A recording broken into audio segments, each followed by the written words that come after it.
Hello Sevar and Namaste. Welcome to my another video.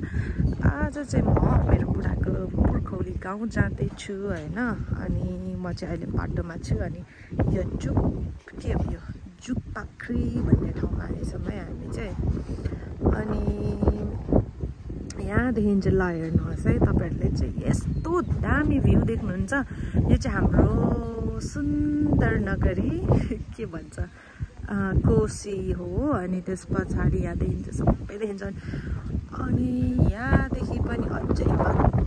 हाम्रो चाहिँ यता जानुपर्छ उ त्यो यो पुराको डाँडा यो डाँडामा होला मेबी है नट स्योर तर म पहिला नि आएको थिएँ आउनु चाहिँ बिर्स्यो यो बाटो हिँडेको थिएन म पर धरानदेखि सिधै आएको थिएँ अनि आज चाहिँ हामी चतरादेखि आएको यसलाई चाहिँ भन्छ हेभन है गाइस हामी चाहिँ फाइनली पूजा गरेर फर्किसक्यौँ सबैजना यता अनि हाम्रो चाहिँ देवाको घर अनि हाम्रो मेरो ससुरा बाबाको चाहिँ मूल घर बाजेहरूको पुर्खौली घर जाने हो अनि म यहाँदेखिको तपाईहरुलाई भ्यू देखाउँछु हेर्नुहोस् है ल आमामाम खतरा भ्यू देख्छ है यहाँ चाहिँ एकदमै धेरै मान्छेहरू आउने गर्छ आजभोलि चाहिँ यतातिर हाम्रो घरदेखिको चाहिँ सर्ट डिस्टेन्स हाइकिङको लागि चाहिँ यो चाहिँ एकदम बेस्ट अप्सन हुन्छ हैन सन्चो हो नि अनि आज हिमाल देखेछ नि आज चाहिँ हामी हाम्रो बाबाको जग्गाहरू पनि देखाउन गइरहेको छु अनि मेरो सान्टो यहाँ छ कहाँ हो त यहाँ हुनुहुन्छ अनि हाम्रो त्यता हो त्यो चाहिँ पुर्खौली मन्दिर हो अनि हामी चाहिँ यहाँनिर छौँ यहाँदेखिको तलतिर हो हाम्रो जग्गाहरू अब बाबाले देखाउन जानु हुँदैछ हामीलाई तपाईहरुलाई पनि म देखाउने छु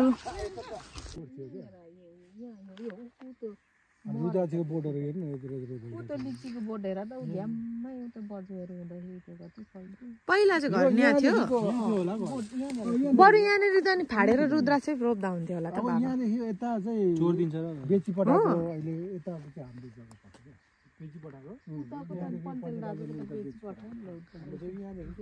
दाजुहरूको चाहिँ यता पर्थ्यो पहिला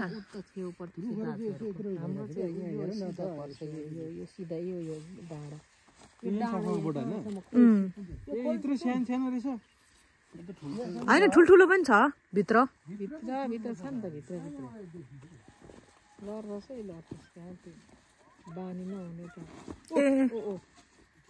बिस्तार झर नजाऊ तल त झन् तल छ त्यो तलसम्म मात्र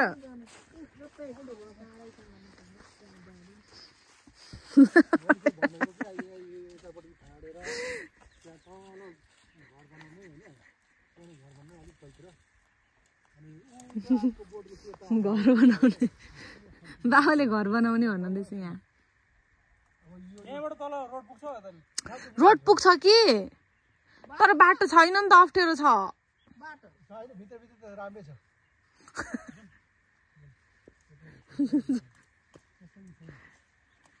यो चाहिँ कता पर जान्छ बाटो अहिले देउरालीमा निस्किन्छ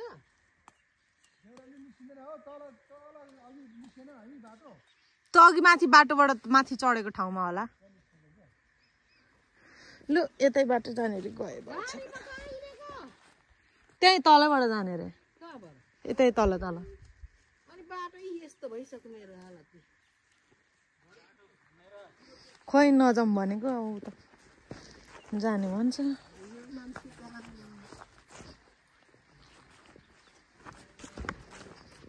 यो देख्नु भएको यत्रो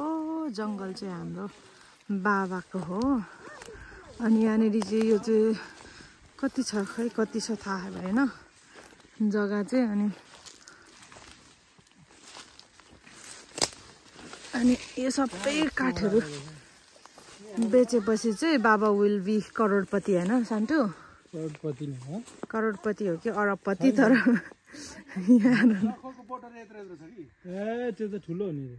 यो त ठुलो कुनहरू त ठुल्ठुलो छ त्यो भयो अनि त्यहाँदेखिको तलतिरको अलि ठुलो छ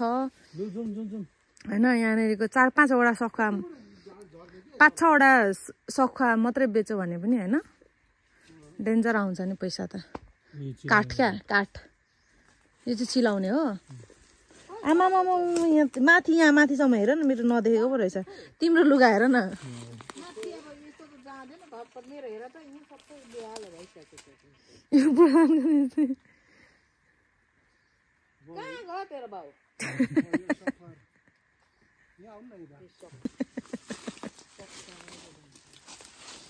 यो त छैन हौ घारी छ यसरी कसरी हिँड्नु यस्तोमा कसरी हिँड्नु त म त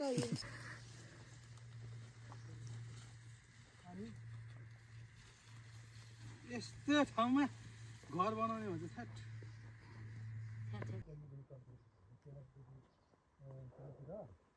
अनि उ त्यो कटाउको बोट छ नि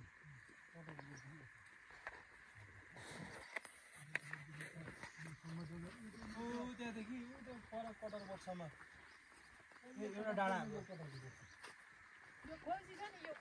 हेर्नुहोस् है गाइज यो चाहिँ हाम्रो ठुलैको जग्गा हो गाउँको जग्गा ठुलेको होइन बाबाको अनि त्यसपछि ऊ त्यो घरदेखिको तर म घरदेखि यता आएँ अनि त्यसपछि यो सिधा यता यता यता डाँडाको त्यो पर छ नि त्यो टुप्पीसम्म हो त्यो पल्लो डाँडाको टुप्पीसम्म चाहिँ उहाँजीको हो के गर्नु गाउँमा जग्गा छ सहरमा जग्गा छैन के गर्नु सहरमा जग्गा हो भने यतिकै म त गाउँको जग्गा नै सुन हो नि अमानी हुन्थ्यो तिमीलाई के थाहा यहाँ हेर यत्रो बेसार खेती छ यहाँनिर के छ के छ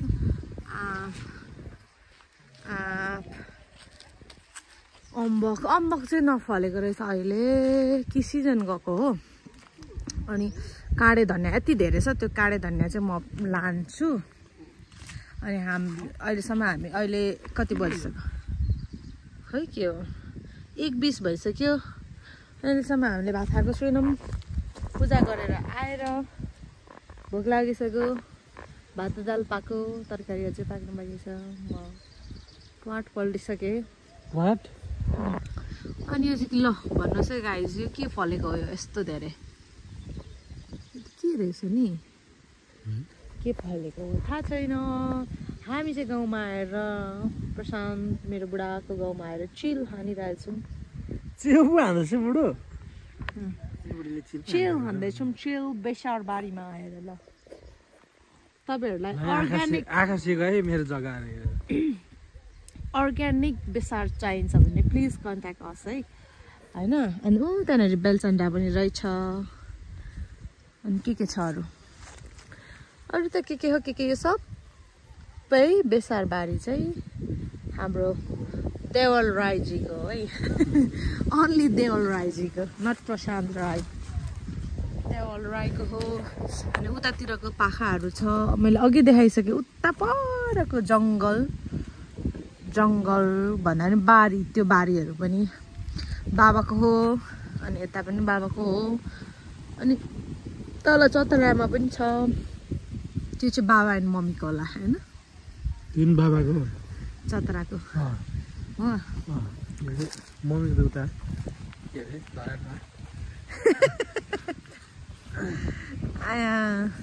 यस्तो छ है गाइज हाम्रो गाउँघर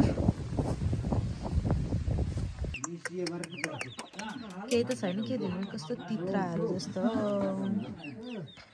ठुलो रहेछ है यो माउ चाहिँ ल यसको ठुलो हुन्छ ल टमाटर त छैन रहेछ